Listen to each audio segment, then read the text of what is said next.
জাদুই গায় চতুর্থ পর্ব।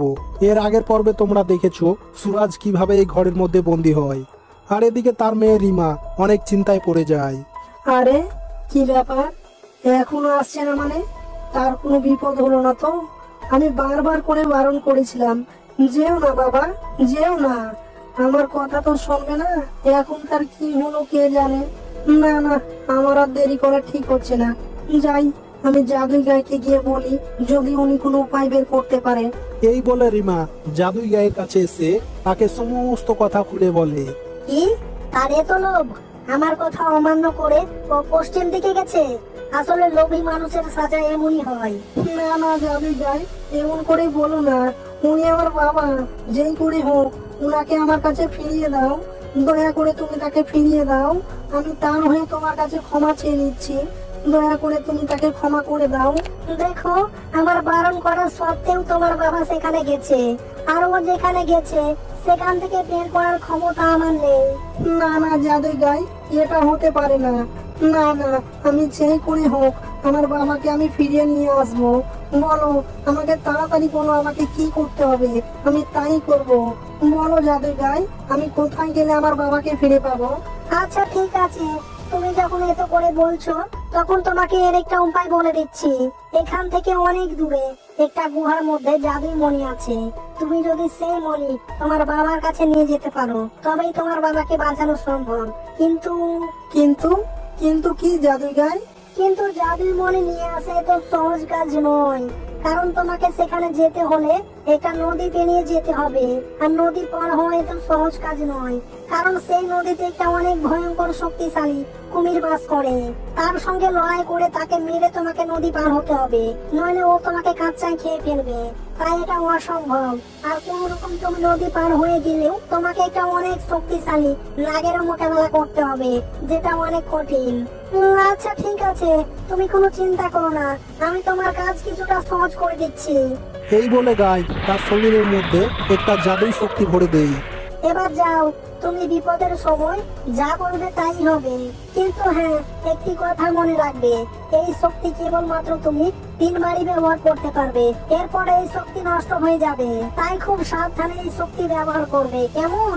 এরপর রিমা জাদুই গাইকে ধন্যবাদ দিয়ে জাদুই মনের উদ্দেশ্যে রওনা দেয়।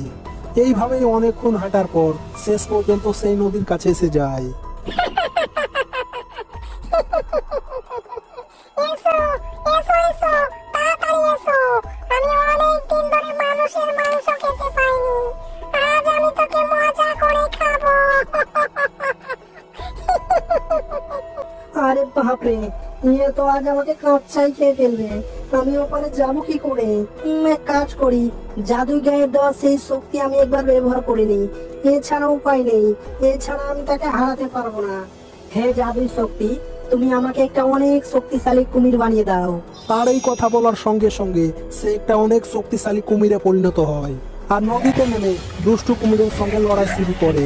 এইভাবেই অনেকক্ষণ লড়াই করার পর শেষ পর্যন্ত দুষ্টু কুমিরকে মেরে ফেলে। হে জাদুই শক্তি, আবারও আমাকে মানুষ বানিয়ে দাও।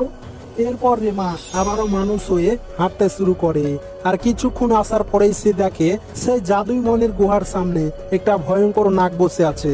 এই দেখে রিমা অনেক ঘাবড়ে যায়। এই, কে রে তুই? তোর এত বড় সাহস, তুই আমার গুহার কাছে এসেছিস? নিশ্চয় তুই জাদুমণি চুরি করার জন্য এসেছিস, কিন্তু তোর এই আশা কখনোই পূরণ হবে না। তার আগে আমি তোকে এখানে লাশ বানিয়ে রেখে দেবো। আরে বাপরে, এবার আমি কি করব? আমি তো অলরেডি দুবার জাদুই শক্তি ব্যবহার করে ফেলেছি, আর একবার ব্যবহার করতে পারবো।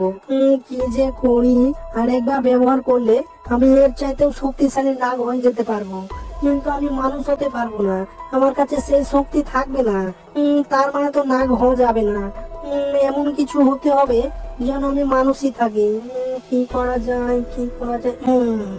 আইডিয়া। হ্যাঁ জাদুই শক্তি, আমার একটা কোড়াল দরকার। এরপর রিমা সেই কুড়াল দিয়ে নাগের সঙ্গে লড়াই শুরু করে, আর শেষ পর্যন্ত নাগকেও মেরে ফেলে। আর গুহার মধ্যে ঢুকে দেখে সেখানে জাদুই মণি রাখা আছে। এরপর রিমা জাদুই মণি নিয়ে তার বাবার কাছে এসে যায়। আরে বেটি, এখানে তো তুমি কি করে আসলে? যাও যাও মা, তাড়াতাড়ি তুমি এখান থেকে পালিয়ে যাও। নইলে আমার সঙ্গে সঙ্গে তুমিও মারা পড়বে। যাও যাও, তাড়াতাড়ি এখান থেকে পালিয়ে যাও। আমার লোভের সাজা আমাকে ভোগ করতে দাও। না বাবা, আমাদের কিচ্ছু হবে না। আমার কাছে এখন জাদুই মণি আছে, আমাদের কোনো ভয় নেই বাবা, আমাদের কিচ্ছু হবে না। কি জাদুই মণি? জাদুই মণি তুমি কোথায় পেলে? এরপর রিমা তার বাবাকে সমস্ত কথা খুলে বলে। তাই তুমি আমাকে এত ভালোবাসো যে তোমার নিজের জীবন বাজি রেখে সেই ভয়ঙ্কর জায়গা থেকে জাদুই মনে নিয়ে এসেছো শুধুমাত্র আমাকে বাঁচানোর জন্য? সত্যি সত্যি মা, তোমার কোনো তুলনা নেই। যাজ্ঞা, সেসব কথা এখন থাক, আমরা আপাতত এখান থেকে বেরিয়ে যাই। এরপর রিমা জাদুই মণি সেই মণির উপরে রেখে দেয়, আর সঙ্গে সঙ্গে বাড়ি সেখান থেকে গায়েব হয়ে যায়, আর তারা প্রাণে বেঁচে যায়। বেটি, তুমি ঘরে যাও, আমি আসছি। জাদুই গাইকে ধন্যবাদ দিয়ে আসছি। হে জাদুই গাই, তোমাকে অনেক অনেক ধন্যবাদ। তুমি আমার অনেক বড় উপকার করেছো। দয়া করে আরেকটি আমার উপকার করে দাও। আমার জীবনে শুধুমাত্র একটি আশা, দয়া করে তুমি সেই আশাটি আমার পূরণ করে দাও। কি, এই লোভের কারণেই তো তুমি মরতে বসেছিলে, কোন রকম বেঁচে ফিরে এসেছো, আবার লোভ করছো? লজ্জা করে না তোমার? দাঁড়াও বন্ধু, দাঁড়াও। তুমি বলো, বলো তোমার ইচ্ছে কি? আমার অনেক দিনের আশা একটা অনেক বড় সুন্দর বাড়িতে বাস করা। দয়া করে তুমি তোমার জাদুই শক্তি দ্বারা আমাকে একটা অনেক বড় সুন্দর বাড়ি বানিয়ে দাও। আচ্ছা ঠিক আছে, তাই হবে। তুমি তোমার ঘরে ফিরে যাও, দেখবে হয়ে গেছে। আর সুরাজ তার ঘরে এসে দেখে সেখানে একটা অনেক বড় সুন্দর বাড়ি তৈরি হয়ে গেছে। আরে বাহ, এত সুন্দর বাড়ি, আমার তো বিশ্বাসই হচ্ছে না। আহ, এত সুন্দর সুন্দর সব জিনিসপত্র। আজ থেকে আমি এত সুন্দর বাড়িতে একাই রাজ করব, রাজ। আর কিছুক্ষণ পরেই সেখান দিয়ে একটা রাজা যাচ্ছিল, আর রাজাকে দেখে সুরাজের অনেক মন খারাপ হয়ে যায়। আমি ঘর তো পেয়ে গেলাম, কিন্তু আমার তো কোনো ক্ষমতাই নেই। যদি আমি এই রাজ্যের রাজা হতে পারতাম তাহলে কতই না ভালো হতো। হে জাদুই গাই, আমার একটি মাত্র শেষ ইচ্ছে, দয়া করে তুমি আমার এই ইচ্ছেটা পূরণ করে দাও। আমি তোমার কাছে আর কিচ্ছু চাইবো না। দয়া করে তুমি আমার এই ইচ্ছেটা পূরণ করে দাও, আমাকে এই রাজ্যের রাজা বানিয়ে দাও। আচ্ছা ঠিক আছে, যাও, তুমি এই রাজ্যের রাজা হবে, রাজা। আরে বাহ, আজ তো মজা এসে গেল। আজ থেকে আমি এই রাজ্যের রাজা, রাজা। সবাই আমার কথায় উঠবোস করবে, সবাই আমার কথা মানবে, সবাই আমাকেই মেনে চলবে। এত গরম, এই রোদে তো আমার মুখটা পুড়ে গেল। এই সূর্য, তোর এত বড় সাহস, তুই আমার মুখটা পুড়িয়ে দিলি? তুই কি আমার চাইতেও শক্তিশালী? আচ্ছা ঠিক আছে, আমি দেখছি, আমিও সূর্য হয়ে তোর ব্যবস্থা করছি। হে জাদুই গরু, তুমি আমাকে সূর্যের মতো শক্তিশালী বানিয়ে দাও।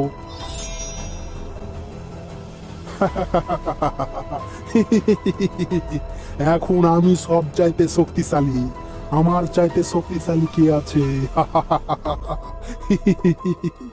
এই এই কি, হট হট হট বলছে? আরে এই মেঘ তো দেখছি অনেক দুষ্টু, আমাকে পুরোটাই ঢেকে ফেললো। মনে হয় ও আমার চাইতেও শক্তিশালী। না না, এর কোনো ব্যবস্থা আমাকে করতেই হবে। হে জাদুই গাই, আমি বুঝতে পেরেছি, এই মেঘ আমার চাইতেও শক্তিশালী। দয়া করে তুমি আমাকে মেঘের মতো শক্তিশালী বানিয়ে দাও। ও, খুব ভালো, খুব সুন্দর। এখন আমি মেঘ, সব চাইতে শক্তিশালী। আমি ইচ্ছে করলে পুরো বিশ্বটাকে মুহূর্তের মধ্যে ঢেকে ফেলতে পারি। আরে ইয়া কি, ইয়া কি, এই বাতাস এসে আমাকে কোথায় নিয়ে যাচ্ছে? এই বাতাসের সামনে তো আমি কিছুই না। দাঁড়াও বাতাস, আমাকে আর নিয়ে যেও না, নইলে পাহাড়ে ধাক্কা লাগবে তো। ও, তাহলে এই পাহাড়ের শক্তি আমার চাইতেও বেশি? এটা হতে পারে না। আমি থাকতে ও কখনোই শক্তিশালী হতে পারে না। হে জাদুই গাই, আমি শেষবারের মতো বলছি, দয়া করে তুমি আমার এই আবদারটি রাখো, আমাকে সব চাইতে শক্তিশালী পাহাড় বানিয়ে দাও। আমি তোমার কাছে আর কিচ্ছু চাইবো না, দয়া করে তুমি আমার এই আশাটি পূরণ করে দাও। আচ্ছা ঠিক আছে, তোমার এই ইচ্ছেটা পূরণ হবে। আজ থেকে তুমি একটা অনেক বড় শক্তিশালী পাহাড় হয়ে থাকবে। ওহ, এর চাইতে ভালো আর কি হতে পারে? আমি এখন সব চাইতে শক্তিশালী একটা পাহাড়, যার সঙ্গে কেউ মোকাবেলা করতে পারবে না। আরে এ কি, এ কি দেখছি আমি? একজন তুচ্ছ মানুষের এত বড় সাহস! ও আমার শরীর থেকে পাথর কেটে নিচ্ছে, তার এত বড় সাহস! ও এত শক্তি পেল কোথা থেকে? তাহলে কি এই তুচ্ছ মানুষই সবচাইতে শক্তিশালী? আমি না জেনে না বুঝে এত বড় ভুল করে ফেলেছি। ছি ছি, এটা আমি কি করেছি? কি ভুল করেছি? হে জাদুই গাই, তুমি আমাকে ক্ষমা করে দাও। আমি লোভে পড়ে তোমার কাছে অনেক কিছু চেয়েছি, এটা করে দাও ওটা করে দাও, কিন্তু শেষমেশ আমি বুঝলাম মানুষের চাইতে ভালো আর কিছু হতে পারে না। দয়া করে তুমি আবার আমাকে মানুষ বানিয়ে দাও। আমি তোমার কাছে আর কিছু চাইবো না। দয়া করে তুমি আমার এই শেষ ইচ্ছাটি পূরণ করে দাও, আবার আমাকে মানুষ বানিয়ে দাও।